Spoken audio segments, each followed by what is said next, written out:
you're told that sport's good for you. You just don't think about things like this, though, do you?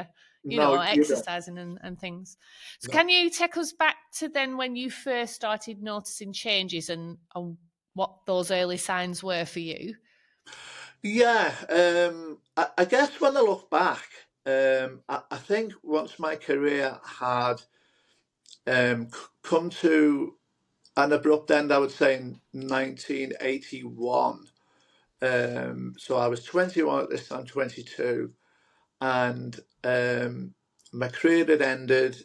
I obviously was emotionally in a bad place anyway because all I'd done was professional sport, and that's all I'd wanted to do. And I'd had no support at all from the rugby league authorities. No one.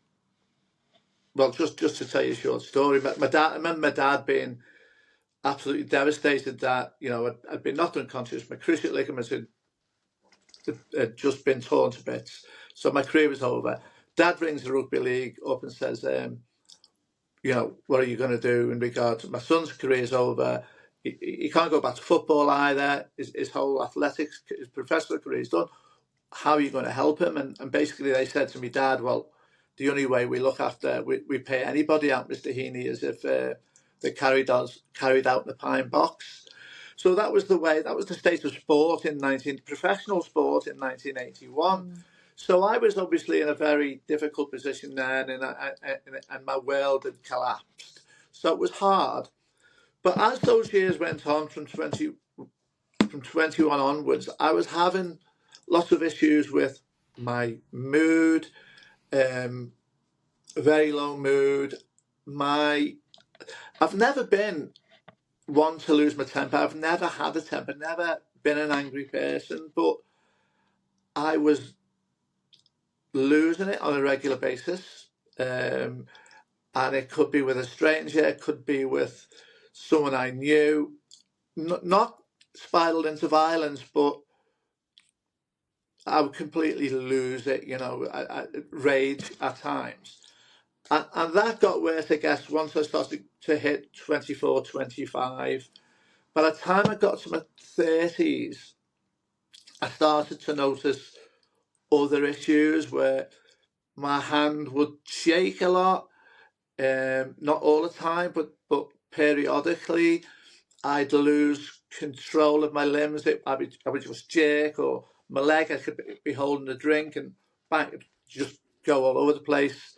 I was still trying to play football part time, and I remember sometimes just running and my legs would just give way, and I'd just fall to the ground. So I was noticing things that were happening to me that were just odd, just not me.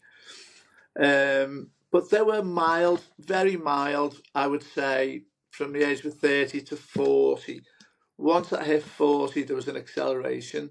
My short-term memory started to be affected, not in a huge way, but I'd just forget silly things, or I'd go into a room and forget what I'd gone in there for, and I'd forget the odd person's name, or I'd be talking like we are now, and then I just lose track of what I was talking about. I just, I had to apologise and say I'm really sorry what we were saying, and that over the years, that just developed, and it just go up and up a notch, up a notch. Maybe every 4 or 5 years, it would just escalate, Mm.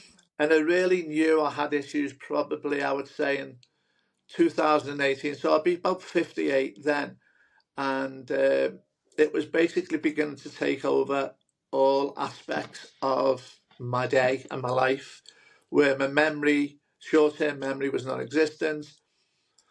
I didn't get in the car, I didn't drive because I would get lost. I would forget, didn't know where I was.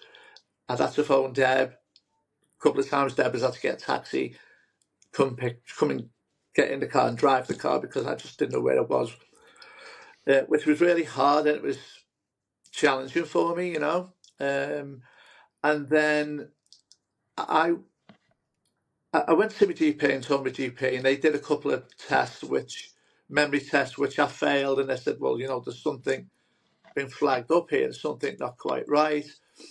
And you are having problems with your mood, there's something going on, Roy. We'll refer you to a neuropsychologist, psychiatrist.